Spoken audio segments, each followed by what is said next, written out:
Left alone at the airport, she boarded a private jet with a mafia boss. Before we dive into the story, tell me where in the world you're watching from, and if this story steals your heart, please hit subscribe. The digital display board at the international airport flickered with a rhythmic, mechanical click. The cold crimson text announcing the cancellation of the final flight to London like a final, unappealing verdict on her life. Heidi sat on a hard, molded plastic chair in the deserted terminal, her fingers white-knuckled around the handle of a carry-on bag that contained everything she had left in the world. A few changes of clothes, her architectural sketches, and a passport that felt more like a target than a document of identity. The silence of the airport at 3 a.m. was not a peaceful thing. It was a heavy, predatory weight that seemed to swallow the sound of her own breathing, leaving her alone with the echoing ghosts of thousands of travelers who had already found their way home.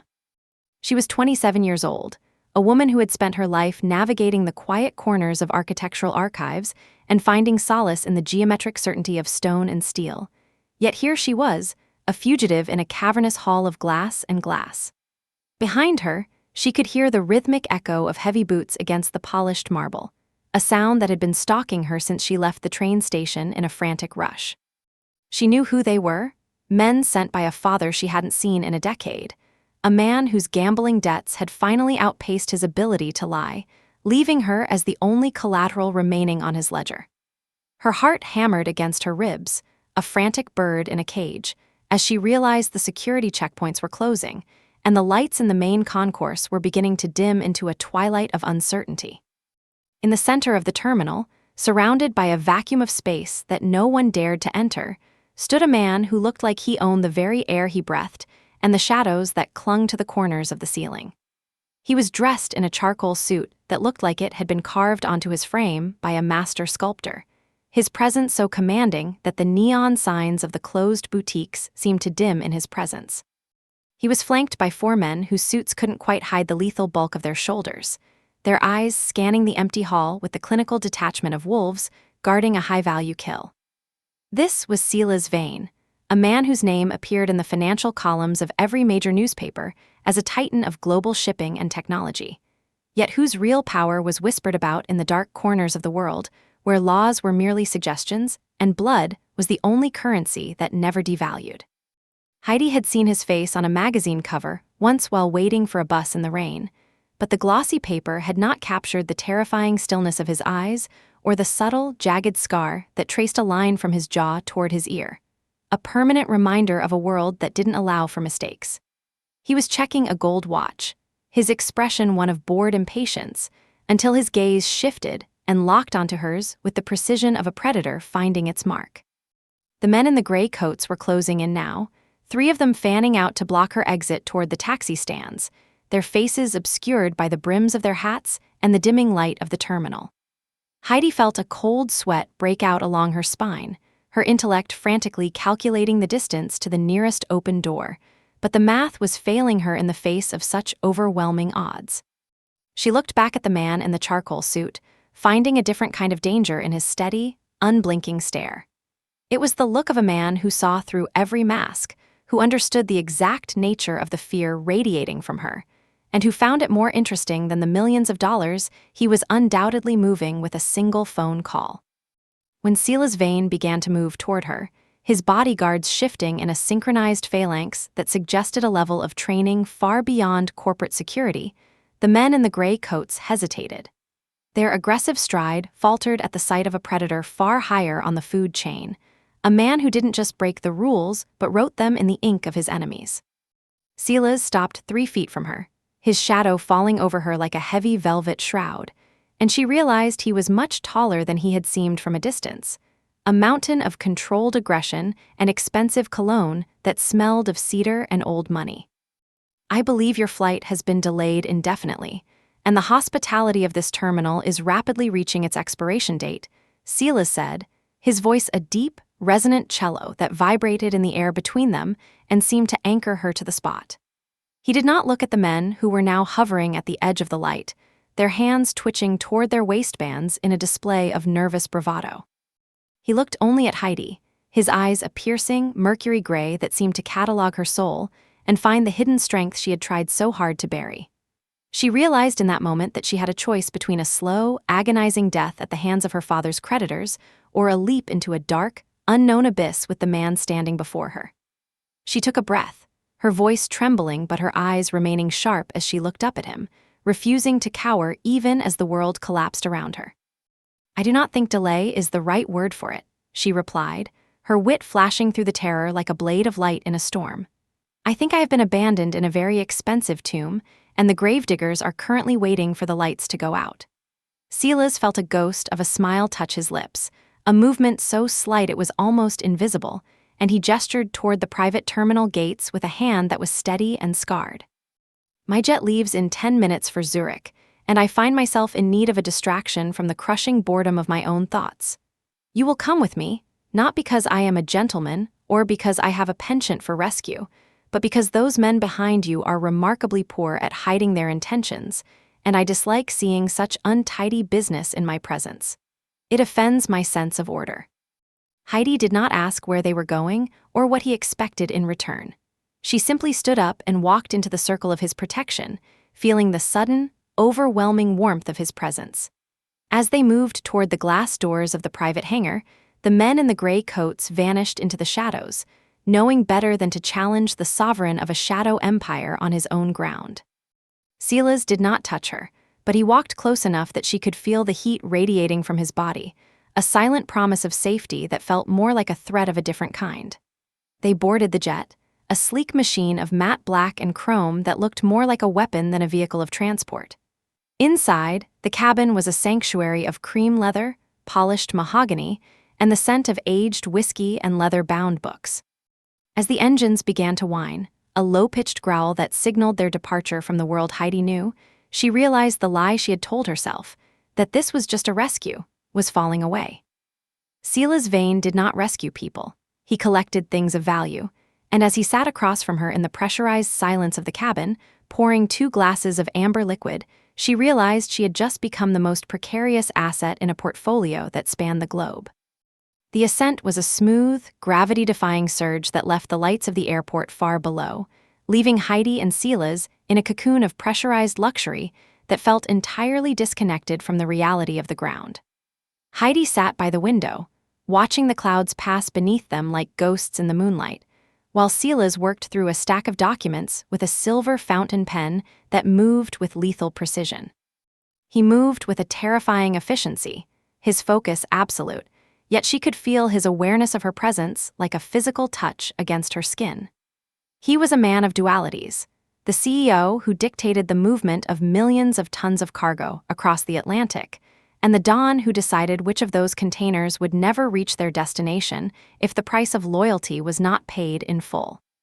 The silence between them was not uncomfortable, but it was thick with the unsaid, a slow-burning tension that made the air feel heavy and charged with static. Heidi took a sip of the whiskey he had given her, the burn of it anchoring her to the reality of the situation, and she found herself trying to analyze the structure of the man across from her as if he were a building she was tasked with renovating. You are wondering if the price of the flight is higher than the debt you are running from, and if the man sitting across from you is merely a more sophisticated version of the thugs you left behind in the terminal, Silas said without looking up from his papers. His voice was a low rumble that seemed to sync with the vibration of the jet's engines, creating a harmony of power and control. Heidi turned away from the window, her blonde hair catching the soft glow of the cabin lights and framing her face in a halo of gold. "I was wondering why a man who has everything would bother with a woman who has nothing but a suitcase full of sketches and a father who doesn't know the meaning of the word enough," she countered, her voice steady despite the adrenaline still coursing through her veins. Silas finally looked up, setting the pen aside with a click that sounded like a hammer being cocked on a firearm. "You are wrong, Heidi. You do not have nothing. You have a name that carries a weight you clearly do not understand, and you have a mind that is currently trying to figure out how to escape a plane at 30,000 feet while still maintaining your dignity. That intelligence is a rare currency in my world, and it is far more valuable than the gold bars I keep in my vaults.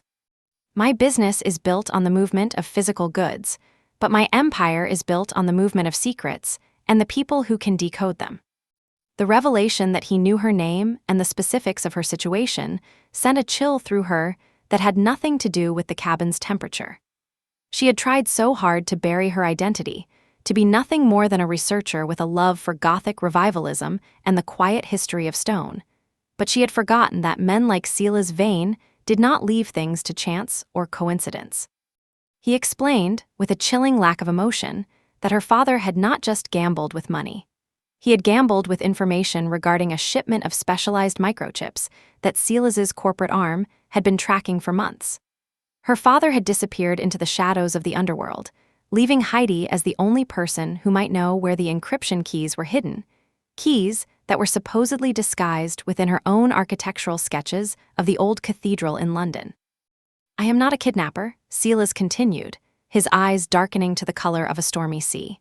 "You are free to leave when we land in Zurich. But the men at the airport were not the only ones looking for you, and they certainly won't be as polite as I have been. If you stay with me, you are protected by the Morty name and the full weight of Vane Industries. If you walk away, you are a target for every scavenger and lowlife from here to Moscow who thinks you are the map to fortune. It is not a choice I am forcing upon you, Heidi. It is an education in the reality of the world you have just inherited." As the hours passed and the jet streaked toward the heart of Europe, the boundary between the billionaire executive and the mafia kingpin began to blur into a single, terrifying entity. A satellite phone rang, and Silas took the call in a language Heidi didn't recognize. Sharp, staccato sounds that felt like a series of commands designed to move mountains and end lives. His demeanor changed in an instant. The polished executive vanished, replaced by a man who looked like he could dismantle a human being with his bare hands and feel nothing but a mild sense of accomplishment. He spoke of territories, of retribution, and of a shipment that had been intercepted in the Mediterranean, his voice cold and devoid of any human warmth. When he hung up, his eyes were cold enough to freeze the blood in her veins, yet when he looked at her, there was a flicker of something else. A possessive, dark curiosity that made her heart skip a beat and her breath catch in her throat. He stood up and walked over to her, his large hand coming to rest on the headrest of her chair, pinning her in place with the sheer weight of his presence. "You are remarkably calm for a woman who has just learned her life is a forfeit in a game she didn't know she was playing," he whispered, his face inches from hers. He reached out, his thumb tracing the line of her jaw with a touch that was unexpectedly gentle, a stark contrast to the violence she knew he was capable of dispensing with a single word. "You will find that I am both the storm and the shelter, Heidi, and that the only way to survive is to decide which one you want to stand in," he said, his voice dropping to a rough growl. The temptation to lean into his touch was overwhelming, a biological betrayal of her common sense that left her feeling exposed and vulnerable. She saw the scars on his knuckles, the marks of a man who had fought his way out of the gutter of post-war Europe to sit on a throne of glass and blood, and she felt a strange, magnetic pull toward his darkness. It was a slow-burn attraction, fueled by the adrenaline of the night and the sheer magnetism of his power, and she realized that she was no longer just running from her father's past. She was running toward a future that was as dangerous as it was intoxicating. When the pilot announced their descent into Switzerland, the moment broke, but the tension remained, a living thing that followed them out of the plane and into the waiting armored limousine that was to take them to his fortress. The estate in Zurich was a fortress of glass and black stone, perched on a cliffside that overlooked the slate-gray waters of the lake like a silent guardian of the mountain. It was a masterpiece of modern architecture, cold and imposing, much like the man who owned it, with clean lines that hid a labyrinth of security systems and reinforced steel. Heidi was given a suite of rooms that were larger than her entire apartment in London, filled with silk sheets, original Renaissance paintings, and a view of the Alps that was so beautiful it felt painful. But the luxury was a cage, nonetheless, a golden prison where every door was monitored and every window was bulletproof. Over the next week, the reality of Silas's world began to bleed into her own life with the slow, inevitable creep of a rising tide. She saw the way his staff moved, with a terrified reverence that bordered on worship, and she saw the way he controlled the flow of information across 3 continents from a mahogany desk that looked like a field of battle. He was a man of immense responsibility, carrying the weight of thousands of lives on his shoulders, both in the legitimate boardrooms of Vane Industries and in the clandestine meetings of the Morty Syndicate, where the true law was written. One evening, as the snow began to fall outside the floor-to-ceiling windows, turning the world into a blur of white and gray, Silas found Heidi in the library. She was buried in a rare manuscript about the construction of the Milan Cathedral, her fingers tracing the intricate drawings of flying buttresses and vaulted ceilings. He looked tired, the shadows under his eyes deeper than usual, and he had discarded his jacket and tie, his white shirt unbuttoned at the collar to reveal the edge of a tattoo that looked like a serpent coiled around a dagger. He sat across from her, and for the first time, he spoke of the path that had led him to this life. He told her of a childhood spent in the shadows of World War II ruins in Italy, of a family that had been decimated by betrayal and a brother who had been the true heir to the Morty name, but had been executed in a drive-by shooting, leaving Silas to pick up the pieces of a fractured empire before he was even 20 years old. He spoke of the blood he had spilled to keep his sisters safe, and the lies he had to tell the world to keep his corporate interests legitimate. "I did not choose this life, Heidi," he said, his voice heavy with a weariness she hadn't expected to hear. "I was forged by it in the fires of necessity, and I have spent every day since then making sure I am the one holding the hammer." Heidi felt a wave of empathy for him, a dangerous emotion in a house built on secrets and blood. She reached out and touched his hand, her fingers tracing the scars on his knuckles that told the story of 100 battles fought in the dark. "My father was not a good man, but he was a man who believed that the only way to be free was to owe no one anything," she admitted, her voice a soft whisper in the vast, silent library. "He spent his life trying to be invisible, and he ended up disappearing entirely, leaving me to pay the price for his freedom. I spent my life trying to be invisible too, thinking that if I just studied the past, the present wouldn't be able to find me. But being here, with you, I realized that invisibility is just another kind of prison.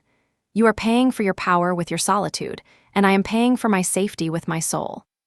Silas gripped her hand, his fingers interlacing with hers in a gesture of profound intimacy that felt more significant than any kiss or whispered promise. He looked at her with an intensity that made her breath hitch, a raw vulnerability showing through the cracks of his armor for the briefest of moments.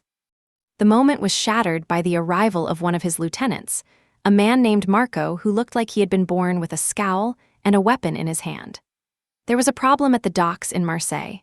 A rival faction, the Greco family, had intercepted a shipment of medical supplies intended for a charity Silas supported, but they were also demanding the encryption keys that Heidi's father had supposedly stolen.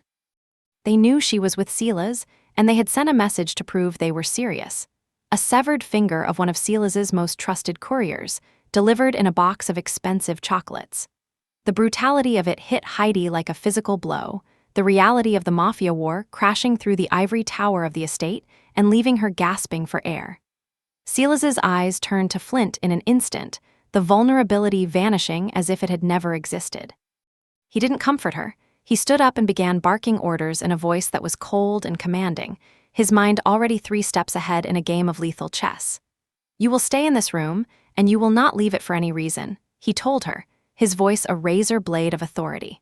"My men will be at the door, and they are authorized to use any means necessary to ensure your safety. The Greco family has made a mistake by thinking you are a weakness I can be exploited through.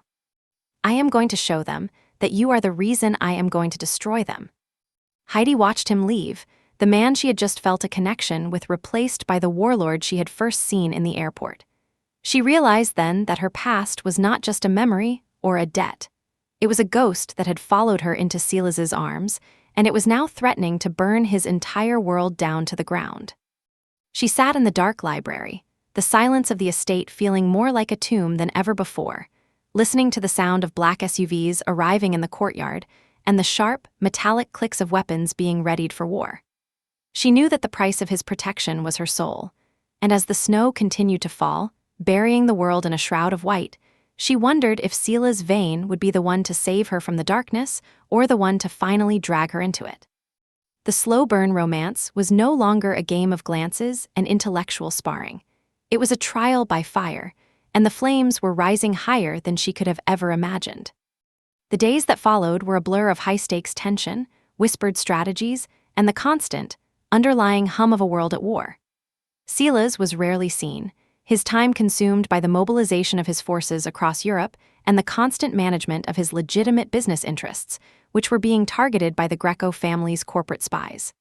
The estate had become a command center, the air thick with the smell of gunpowder, expensive tobacco, and the ozone of high-end surveillance equipment. Heidi felt like a ghost haunting her own life, moving through the luxurious rooms while the world outside descended into a chaos she had caused simply by existing. She was no longer just a guest or a refugee. She was the catalyst for a conflict that was threatening to tear apart the delicate balance of power Silas had maintained for years through sheer force of will. Yet, in the rare moments when they were alone, the connection between them only deepened, becoming a desperate anchor in a sea of violence. Silas would come to her room in the dead of night, his clothes smelling of rain and iron, and he would simply hold her, his head resting against her shoulder as if she were the only thing keeping him from drifting away into the abyss. One night he brought her a necklace, a heavy piece of platinum set with a singular blood-red ruby that seemed to glow with an inner fire of its own. "It is not a gift for your beauty, though it pales in comparison to you," he said, his voice gravelly with exhaustion and the weight of the decisions he had made that day. "It is a promise and a weapon. My enemies think you are my weakness, Heidi. They think they can use you to break the Morty legacy and take everything I have built. But they do not understand that you are the only thing worth fighting for in a world that has given me nothing but scars. If anything happens to me, there is a microchip hidden in the setting of this stone. It contains enough evidence of money laundering, political corruption, and murder to dismantle the Greco family and half the government officials in this country. It is your insurance policy, and your way out if the darkness finally wins." Heidi looked at the ruby, its deep red color reminding her of the blood that was being shed in her name on the streets of Paris and Marseille. "I don't want an insurance policy, Silas. I want you to stop before there is nothing left of the man I am starting to love," she said, her voice cracking with the effort of holding back her tears. "I want the man who looked at architectural drawings with me to come back from the war." Silas pulled her into a kiss that was desperate and hungry, a collision of teeth and tongue that tasted of salt, sorrow, and the metallic tang of destiny. "I cannot stop, Heidi, because this world does not allow for exits or retirements for men like me," he whispered against her lips, his hands tangling in her long blonde hair. "It only allows for winners and losers, and I have spent my entire life making sure I am never the one on my knees." The price of their love became clear when the Greco family launched a daring, high-profile assault on a Vane Industries gala in Paris, a black tie event intended to celebrate a new technology partnership. Silas had insisted Heidi stay behind in the safety of the Zurich estate, but she had seen the look in his eyes, the look of a man who knew he was walking into an ambush and was doing it anyway to protect his reputation and his people. She had used her knowledge of the estate's security systems to slip out through a maintenance tunnel, following him in a car she had obtained through a mixture of desperation and the jewelry she had hidden in her bag.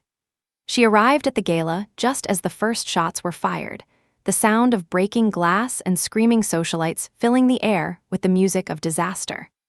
She saw Silas in the center of the fray, a silhouette of lethal grace as he returned fire with a suppressed pistol, his bodyguards falling around him like autumn leaves in a gale. She realized then that he was not just a boss or a CEO. He was a king defending his territory against the barbarians at the gate, and for the first time, he looked like he might actually lose. Heidi didn't think about the danger to herself. She acted on the instincts of a woman who had spent her life understanding the hidden paths of buildings. She knew the layout of the Parisian mansion, an old Napoleonic structure she had studied in her research, and she knew there was a service tunnel that led to the underground parking garage that didn't appear on modern blueprints. She managed to reach Silas through the smoke and chaos, her travel-worn jeans and fitted coat a stark contrast to the elegant evening gowns and tailored tuxedos of the other guests. "Silas!" she screamed over the roar of a submachine gun that was chewing up the marble columns of the ballroom.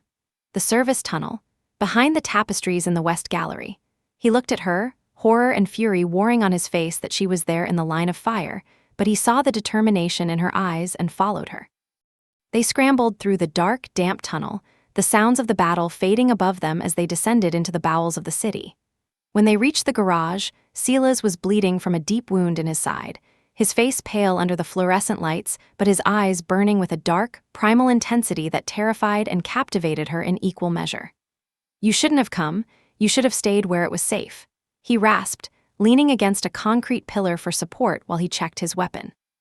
Heidi gripped his hand, her own covered in his blood, and she felt the connection between them solidify into something unbreakable and eternal. "I told you at the airport, Silas, I am not invisible anymore, and I am certainly not going to let you die in a basement in Paris while I wait for a phone call that never comes. I am with you, for better or for worse, and if we are going to burn, we are going to burn together." In that moment, the power imbalance that had defined their relationship finally collapsed. He was no longer the untouchable titan of industry, and she was no longer the rescued waif. They were two people trapped in a nightmare of their own making, bound by a loyalty that transcended the violence of their world and a love that was forged in the heat of a literal fire. Silas looked at her, and she saw the promise he had made her reflected in the mercury gray of his eyes. He wasn't just going to protect her. He was going to change the world so that she would never have to run again. The final reckoning took place in a secluded villa on the outskirts of Rome, a place where the air smelled of lemon trees, ancient dust, and the impending storm of justice. The Greco family had been lured there under the guise of a peace summit, a final meeting to hand over the encryption keys and end the war that was costing both sides millions of dollars and dozens of lives. Silas stood at the head of a long oak table that had seen centuries of history, his hand resting on the hilt of a concealed blade, while Heidi stood by the window, her silhouette a reminder of the future he was fighting for. The head of the Greco family, a bloated, arrogant man named Antonio who smelled of cheap cigars and a lifetime of malice, laughed as he demanded the keys to the empire he thought he had already won. "You are soft, vain, you have allowed a woman to cloud your judgment and weaken your grip on the Morty legacy," Antonio sneered, gesturing toward Heidi with a contemptuous flick of his cigar. "You brought a lamb to a wolf's den, and now you are going to watch as we feast." Silas didn't move, his expression as calm and unreadable as a frozen lake in the middle of a mountain winter. "I brought a witness, Antonio, and I brought the architect of your destruction," Silas replied, his voice a low, lethal silk that seemed to chill the very air in the room. "I wanted her to see the exact moment the old world died, and the new one began." With a signal that was nothing more than a slight nod toward the security cameras, the villa was swarmed not by the mafia's traditional soldiers, but by an elite tactical team of international law enforcement and Silas's own specialized security forces. But it wasn't a simple massacre or a gangland hit. It was a surgical extraction of the rot that had plagued the city for decades. Silas had spent the last week using his corporate resources to bypass the mafia's traditional channels of influence, handing over years of meticulously gathered evidence of the Greco family's illegal dealings to the international authorities in exchange for a clean slate for the Morty legitimate holdings. He had chosen to use the law as a weapon of mass destruction, a move that the traditional mafia families found unthinkable and impossible to counter. As the police sirens began to wail in the distance and the first flashbangs detonated in the courtyard, Silas turned to Antonio, who was now trembling with a realization of his own obsolescence. "I am no longer playing the game you were born into. I am a CEO, and I have just initiated a hostile takeover of your entire existence. By tomorrow morning, your assets will be liquidated, your men will be in high-security cells, and your name will be a footnote in a history book about the end of the era of the street thug." In the aftermath of the raid, as the sun began to rise over the Eternal City, the world felt fundamentally different to Heidi. The constant, gnawing threat of the Greco family was gone, and her father had been located in a safe house in Montenegro, given a choice by Silas between a quiet, well-funded retirement in a gilded cage or a permanent stay in an Italian prison for his past crimes. He had chosen the cage, and Heidi knew she would never have to look over her shoulder for him again. Silas sat with Heidi on the terrace of the villa, the sunrise painting the ancient ruins of Rome in shades of gold, violet, and a deep, hopeful orange. He looked older, the lines around his eyes more pronounced and the gray in his hair more visible in the morning light, but the coldness had finally left his gaze. "I am stepping down from the Morty Council and transferring the leadership to Marco, who has no desire for the legitimate world and is content to manage the remaining interests in the shadows," Silas told her, his voice steady and filled with a new kind of peace.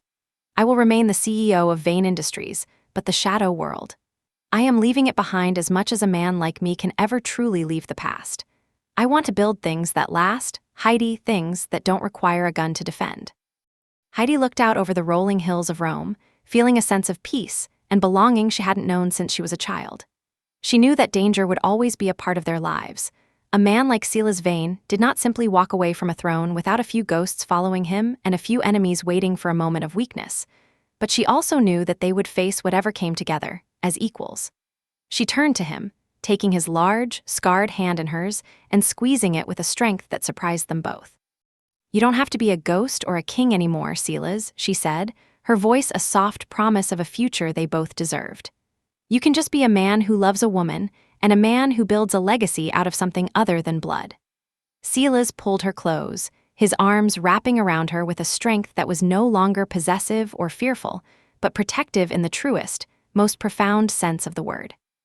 "I think I would like to try that," he whispered, his breath warm against her hair as the first full light of the day broke over the horizon. The ending was not a simple fairy tale.